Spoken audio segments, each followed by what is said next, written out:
Now the left side is the center of the family life, the Griha Lakshmi, the goddess of the family, the household. You see. A person who runs after money too much forgets his family. He has no time for his family. The husband and wife may meet somewhere on the airport or may just wave at each other sometimes, you see, crossing each other. Or the children suffer the most. And in that case, the women also then take up with the men. They compete, what's wrong? They start copying men. And doing so, when they compete with each other, then what happens? That this family life gets disturbed.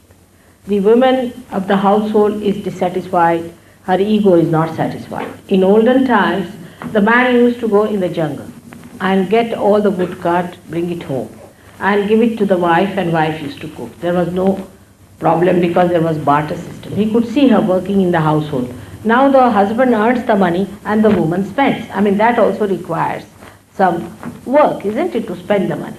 But to man, it looks like that I'm the earning member and she's the spender. So she says, all right, I will also earn. But in this, too much of competition like this between the two, what happens? The family suffers, the children suffer. And such a person will have problem with the wife will have problem with the husband. And you can always feel that center on this finger. If that finger is catching, that means there's something wrong with your family relationship, that you have to adjust yourself and he has to adjust. It's an important thing. Because you are like the flowers which have to produce a fruit. That's what nature wants. Nature wants that you are there to produce the fruit, that is your children. That's why you are men and women. That's the basics. Now this Griha Lakshmi's center is on the left hand side, and the another is Raja Lakshmi center is on the right hand side. Now this center gives us the power to rule over people, and we become very, in extremes, you see, we can become very arrogant and we can become very, very sort of authoritative, and we might sort of end up with a funeral with 10,000 people behind us, all bought from market and put there behind you without any feelings. That's all, finished. With such a man finished, they say, oh, thank God he died. He was a horrible terror for us. So, that kind of a life can come with Raja Lakshmi. But in the center is the Lakshmi. Lakshmi is the goddess, is the power within us by which we balance, lead a very balanced life, by which we are satisfied. Now they have made a beautiful picture of this Lakshmi. Also one should understand this power is a lady, is a mother, and she stands on a lotus. Now these are all symbols which suggest that these symbols are carved out with such deep significance. She stands on a lotus. Means imagine who can stand on a lotus. And she is a very healthy woman, and she stands on a lotus.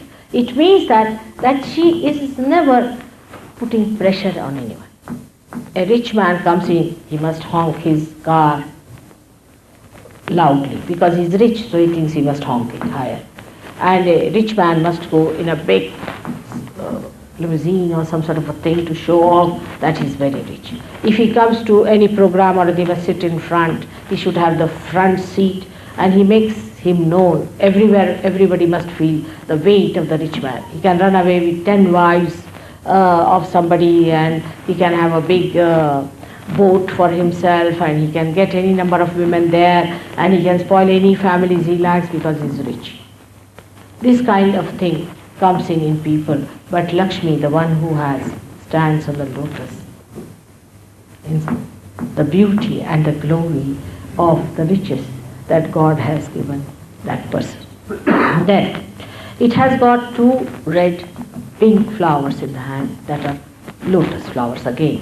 Now the lotus is regarded as a very holy flower in India because it is so receptive to everything that is crude and funny. First of all, it is born in the mud.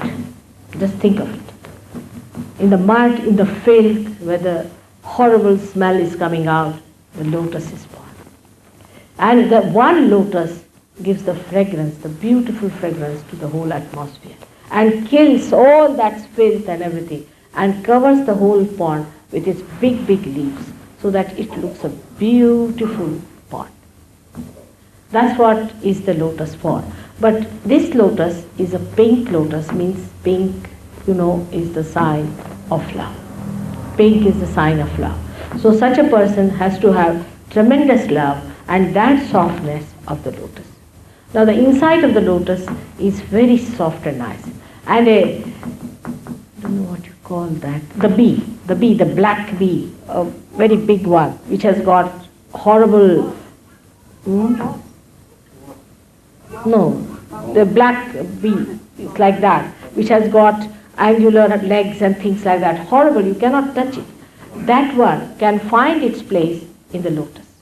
When it goes to the lotus opens its petals and takes it inside and makes it sleep on the corona that it has, very soft one on the bed, and covers it nicely and gives it a nice,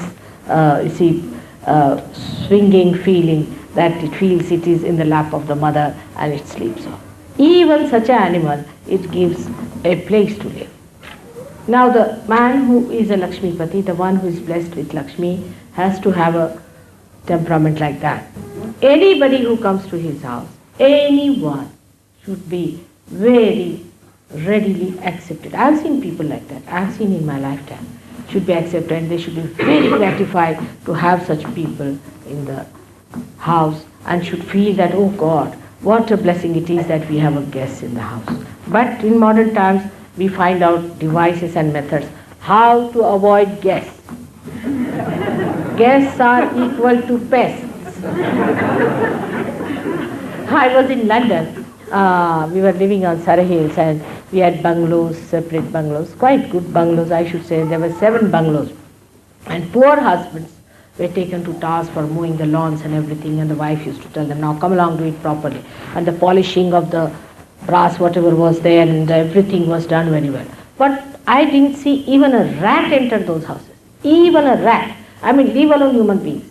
Nothing entered those houses, only these 2 persons used to come out and go in. And I don't know, they might be having some yearly, some sort of a get-together maybe. But nobody would. While my house was naturally, I am like this, so it was open all the time. People would come in and go out and this and that, and I was just enjoying their company. And one day they asked me, what's the matter in your house? All the time people are coming and going, and we used to wonder what is it going on inside. I said, nothing, just they come, have tea and go. That's all, just some talk together, some rapport of love. But what is this, all the doors are closed? That way I must say, Sydney people are very open-hearted. And they like to be together. There is a togetherness in them. But with all this, if you cannot have togetherness to enjoy your wealth with others, then what's the use of all the wealth? If you have wealth, you'll go for horse racing. That's also your own enjoyment. If you have wealth, you will do something else which is so individualistic. You cannot enjoy your wealth unless and until you share it. As I told you the other day, that I am a capitalist in the sense I have all the powers within myself. But I cannot live without sharing it, so I am the greatest communist because I just cannot enjoy it. That's why I had to come all the way to Australia. And today my husband was so insistent that I should come back. No? I said, no, I have to meet all the Australians still, and then I'll come. So unless and until you share this love after realization, you do not enjoy. All isms drop out because you become combination of both extremes, and you just start enjoying yourself.